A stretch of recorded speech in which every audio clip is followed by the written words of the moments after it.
Assalamualaikum warahmatullahi wabarakatuh. Selamat datang kawan-kawan semua di channel Riam Biru. Terima kasih banyak untuk kawan-kawan yang sudah berkenan hadir di channel ini. Dan pada kesempatan kali ini ada satu cerita. Ya, cerita untuk menemani kawan-kawan semua beristirahat, tidur, atau yang nonton keesokan harinya untuk nemenin kawan-kawan beraktivitas. Baik, ada satu cerita datang dari Mbak Yulia di Temanggung. Mbak Yulia itu menceritakan tentang satu peristiwa horor yang terjadi di tahun 2009. Di mana pada waktu itu keponakannya, anak dari adiknya Mbak Yulia itu sakit. Anak dari kakaknya Mbak Yulia itu lagi sakit dan dirawat di rumah sakit sana. Udah sekitar 2 hari dirawat dan Mbak Yulia memang baru pertama kali itu nengokin. Soalnya di awal-awal di hari pertama ini masih banyak yang nengokin ke sana, jadi gantian lah. Nah, Mbak Yulia itu memutuskan untuk datang ke situ tuh di hari kedua. Singkat cerita, datanglah Mbak Yulia itu ke nengokin keponakannya tersebut ke rumah sakit. Nah, saat datang ke sana, itu ya semuanya baik-baik aja. Anaknya masih, kondisinya tuh masih lemes, tapi sudah mendapatkan penanganan dari dokter. Jadi, kalau kata kakaknya sih, anaknya udah mulai mendingan. Kondisinya itu udah mulai membaik. Badan itu juga udah mulai adem ya, nggak terlalu panas seperti sebelumnya, tapi terlihat memang masih lemes kondisinya. Ya, berada di sana sekitar 2 jam, lumayan cukup lama, sambil ngobrol-ngobrol tentu saja gitu ya dengan kakaknya. Akhirnya apa? Mbak Yulia itu pulang ke rumah.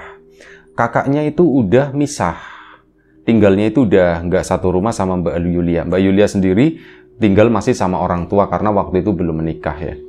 Dan pulanglah dia kan, pulang ke rumah sana, udah cerita sama bapak sama ibunya, gimana Yul? Udah mendingan Pak Bu. Bapak sama ibu rencananya nanti mau ke sana tapi agak sorean gitu. Oh ya udah, mau tak anterin atau enggak, kata si Mbak Yul. Alah, ndak usah, kamu capek nanti bolak-balik ke situ terus gitu. Udah, ndak apa-apa, biar bapak sama ibu aja naik motor, kata si bapaknya ya. Akhirnya sudah. Singkat cerita, sore hari kedua orang tuanya Mbak Yulia pun gantian nengokin itu cucunya yang lagi sakit. Lah, singkat cerita lagi, pulanglah mereka. Itu udah lumayan agak malam. Jadi mereka nengok itu sekitar jam 5 sore. Pulang-pulang itu selepas maghrib. Sampai sekitar jam 7. Ya 2 jam lah gitu ya. Dan pulang ke rumah ke sana. Sebelum kita lebih jauh dalam cerita, mohon izin mau tak potong sebentar. Mau promo bawang gorengnya Wiji.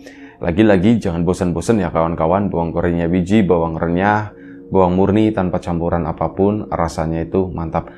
Kawan-kawan yang kemarin sudah memesan, terima kasih banyak. Untuk yang belum sempat kemarin memesan, ditunggu pesanannya.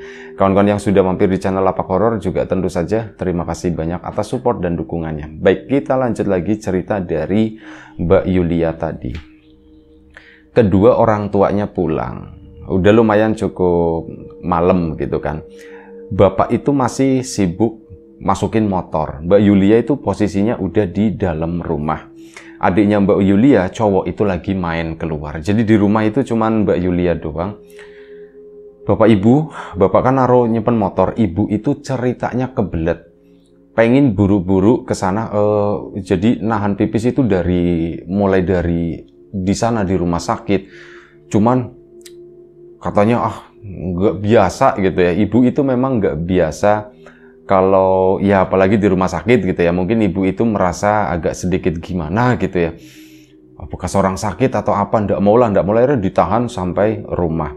Nah begitu pulang, ibu kan buru-buru ke dalam, langsung lari gitu ya ke belakang sana. Bu, hati-hati gitu, licin, takutnya nanti kepleset atau bagaimana. Ibu pun ke toilet. Nah yang beliau nggak memperhatikan atau apa gitu ya, semuanya itu normal. Tiba-tiba itu ibu itu dik-dik balik lagi, udah selesai dari toilet, balik ke sana. Yul, iya Bu, kenapa Bu? Di belakang ada anak kecil, katanya begitu. Hah? Ada anak kecil? Anaknya siapa Bu? Nggak tahu, anaknya tetangga kali. anaknya si Murni atau anaknya Siska? Bukan. Udah tahu Bu, nggak ada anak kecil main ke sini, kata si Mbak Yulia. Akhirnya apa? Sini sih, coba lihat sini, coba lihat. Akhirnya dicoba lihat sama itu ya, sama ibunya, sama Mbak Yulia juga ikut. Katanya di dapur lagi jongkok. Ditengokin ke situ, nggak ada begitu kan. Apa perasaan ibu doang ya katanya. Ya bisa jadi Bu, bisa jadi kata situ ya, kata Mbak Yulia bisa jadi. Tapi beneran deh Yul. Ibu kayaknya ngelihat, emang gimana Bu? Ini tadi jongkok di sini, dipraktekin sama ibunya jongkok, ngadepin bawahnya kompor di situ ya. Ini membelakangi ibunya Mbak Yulia, jongkok di sini. Oh nyemprot tadi. Jongkok di sini Yul, posisinya tuh begini. Udahlah Bu lah, gitu kata Mbak Yulia itu ngerasa, oh jangan-jangan setan atau bagaimana gitu. Udahlah Bu lah, udah. Akhirnya pulanglah mereka. Nah saat pulang, ibunya Mbak Yulia itu masih sempat nelpon sama kakaknya gitu kan, nanya kabarnya gimana gitu. Nah waktu itu bukan ibu yang nelpon, tapi Mbak Yunya atau kakaknya Mbak Yulia yang nelpon. Teleponnya ibu bunyi kan, loh ini dari si Atun misalkan. Atun itu kakaknya Mbak Yulia. Nah ini ibu panik kan. Kenapa ya? Kok ibu takut ya? Takutnya ada apa-apa, soalnya malam itu nelpon gitu. Ya udah Bu, diangkat aja, diangkat. Akhirnya diangkat lah. Nah begitu diangkat, iya kenapa? Bu, loudspeakernya di loudspeaker, denger semua di situ kan sama bapaknya juga. Gimana? Nah kakaknya itu cerita, Bu, ini Bu, si Dedek gitu ya. Ini anggap aja namanya Putri lah anaknya. Ini Putri Bu. Kenapa Putri? Karena ibunya udah panik ya. Ibu kenapa? Ibu jangan panik. Ini Bu, Putri nggak tahu, alhamdulillah udah sembuh Bu, kata si kakaknya Mbak Yulia itu begitu. Ini badan udah adem, udah cengar-cengir, udah ketawa begini. Ini malah mintanya turun terus gitu ya. Mintanya tuh main-main. Ini minta pulang Bu gitu. Lah emang dokternya boleh pulang? Ya nggak boleh, pulangnya paling besok gitu kan. Cuma nggak tahu ini putrinya kok minta pulang terus, kata si kakaknya Mbak Yulia. Akhirnya ya udah dirayu-rayu aja, gimana pulangnya besok. Iya Bu, cuman mau ngasih kabar aja. Alhamdulillah ini putrinya udah sembuh, katanya begitu, kata si Mbak Yunya. Akhirnya sudah, telepon pun ditutup. Ya seneng lah keluarga yang tadinya kepikiran, kali ini tuh jadi alhamdulillah keponakanku udah mulai mendingan. Nah akhirnya sudah, malam itu mereka pun pikirannya tenang. Mbak Yulia, kedua orang tuanya gitu yang sakit itu udah sembuh. Karena kalau misal ada salah satu keluarga atau kerabat kita yang sakit itu kan tentu saja kepikiran gitu ya, apa-apa itu serba ndak enak. Nah ini rasanya itu lebih ringan lah. Dan akhirnya sudah tidurlah Mbak Yulia, pules banget. Di awal-awal sekitar jam 9 malam itu pules. Tapi sekitar jam 12 malam Mbak Yulia itu kebangun gara-gara dia mendengar kayak ada suara tepak. Tepak itu apa ya kalau bahasa sininya? Tepak itu tempat buat naruh pensil gitu ya. Tempat buat naruh, itu punya Mbak Yulia dulu sewaktu masih sekolah. Itu kan ditaruh ditumpuk-tumpuk di ruang tengah di sana. Nah ini kayak jatuh teplak gitu, ada bunyi seperti itu. Mbak Yulia kan bangun. Itu bunyi apa ya? Terus apa? Yang jatuh itu tepak yang ada magnetnya itu loh. Plek gitu, ada bunyinya ceplak. Itu ada bunyi seperti itu. Makanya Mbak Yulia itu mengenali loh.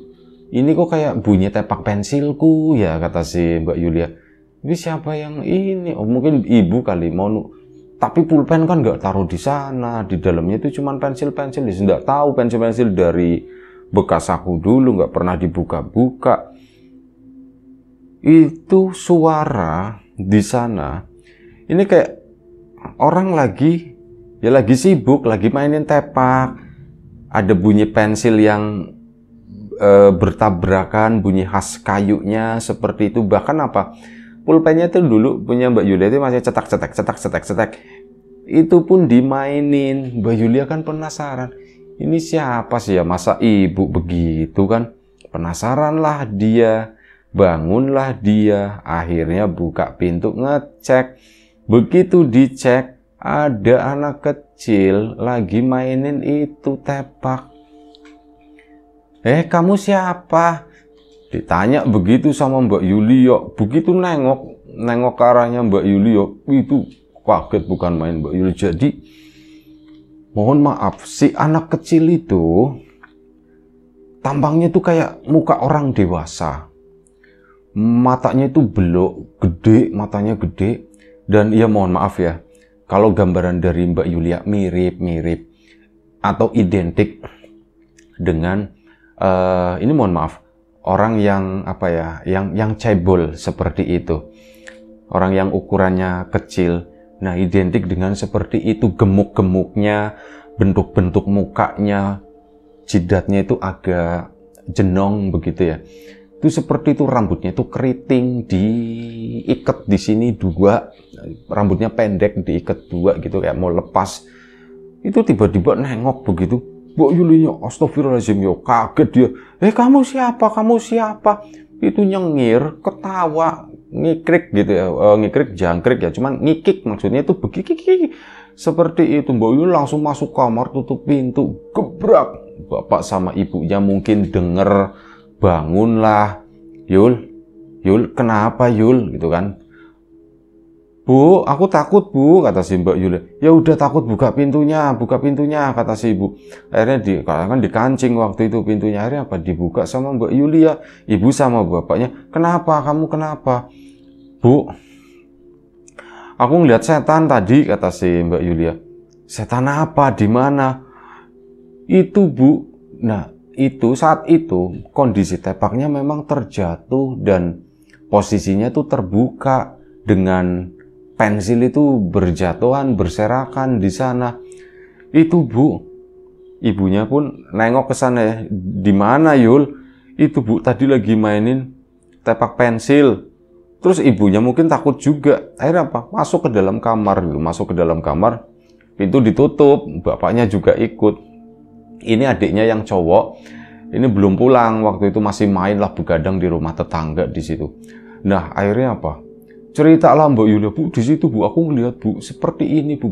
Yul, itu mirip kayak yang ibu lihat tadi di dapur, yang ibu bilang, oh iya ya Bu ya, ibu tadi cerita yang di dapur. Jangan-jangan itu sama ya Bu ya, kata si Mbak Yulia. Jangan-jangan itu sama setannya Bu. Kayaknya sih sama, iya bener. Rambutnya tuh dikuncir dikit banget, ujungnya doang gitu. Waduh gitu kan. Bu, itu siapa ya Bu? Ya nggak tahu gitu kan, ya nggak tahu, kata si ibu. Sudah, nggak apa-apa, biarin. Nanti gampang lah. Nanti besok nanya sama orang pinter, kata si ibu. Akhirnya sudah, ibu sama bapaknya pun balik lagi ke kamar. Mbak Yulianya ya udah terlanjur. Pintu pun ditutup lagi, jegrek. Sekitar jam 1 pagi, ya Mbak Yulia masih takut-takut, dipaksa tidur meremlek. Ada suara motor adiknya itu pulang, bram gitu pulang, buka pagar, buka pintu dan yang lain-lain, masukin motor di ruang tamu. Nah, setelah masukin motor itu tadi, adiknya itu tiba-tiba ada suara lari, nggak teriak, cuman suara duk gitu. Dianya lari, buka pintu itu kenceng banget, bruk, nutupnya juga kenceng. Ya Mbak Yulia, kenapa? Tapi Mbak Yulia nggak berani keluar, dibiarin aja gitu ya, sampai akhirnya udah keesokan paginya baru dibahas. Kamu semalam kenapa? Ditanyakan, kok pulang lari begitu? Mbak, aku lihat setan Mbak, katanya, kata si adiknya. Sama, kamu lihat apaan? Aku lihat anak kecil Mbak, katanya. Anak kecil di mana? Di situ, di atas lemari, lagi duduk, kata si adiknya. Duduk di situ? Iya Mbak, duduk sambil ketawa-ketawa. Bentuknya kayak gimana? Ditanya sama Mbak Yulia ngelirik ke arah bapak sama ibunya kan. Bentuknya kayak gimana? Wah, bentuknya begini Bu. Sama persis dengan apa yang dilihat oleh Mbak Yulia sebelumnya. Nah, dari situ akhirnya mereka pun mulai menganggap ini tuh serius. Ini nggak main-main nih. Ya udah Pak, ini kayaknya rumah kita udah kemasukan, udah kelebon. udah kemasukan itu, udah kemasukan setan, kata si ibu kan. Iya bu, iya pak, iya pak. Nyari orang pinter, nyari orang pinter, nyari orang. Tahu lah. Di satu sisi kakaknya itu nelpon ngabarin kalau keponakannya Mbak Yulia itu mau pulang pagi itu karena udah sembuh. Ya, di satu sisi ada kabar baik, tapi di sisi lain nelpon cerita kan, Mbak, di sini tuh kita itu lagi digangguin, Mbak. Digangguin apa gitu, kata si Mbak Yunya. Ada setan, Mbak. Setan apa gitu? Setannya anak kecil, Mbak, gini. Lah, itu. Nah, Mbak Yunya itu tahu. Loh, Mbak, sampean tahu, Mbak? Yo tahu lah. Itu kan yang ada di rumah Mbak juga, katanya begitu. Di rumah Mbak juga ada seperti itu? Iya, itu kamu gambarin begini-begini, itu sama persis loh, sama persis. Nah, akhirnya sudah telepon, ya udah ditutup dulu. Ini yang penting aku tak ngurus-ngurus pulang dulu ya, nanti tak kabarin lagi, kata si Mbak Yunya. Iya Mbak, hati-hati Mbak.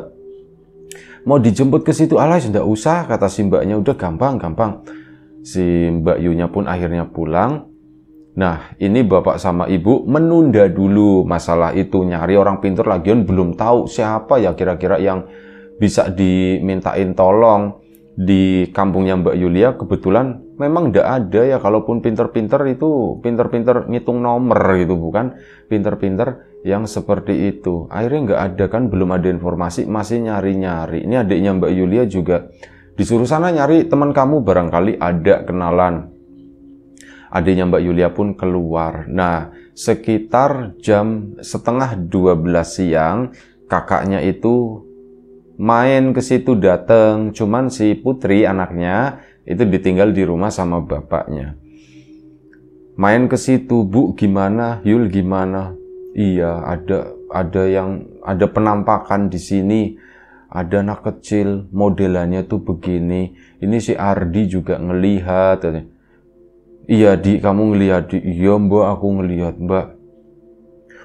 Di mana, Di? Ya diceritakan nih, lihatnya di situ si Mbak Yulia lagi main tepak. Kakaknya pun cerita. Jadi gini, Yul. Nggak tahu, Mbak juga tak bolak-balik gitu ya. Apa ada hubungannya sama Putri ya gitu, pikir si Mbak Yunya. Emang kenapa, Mbak? Putri kan tiba-tiba sakit. Nah, sebelum sakit itu Mbak ngelihat di rumah ada sosok itu, kata si kakaknya.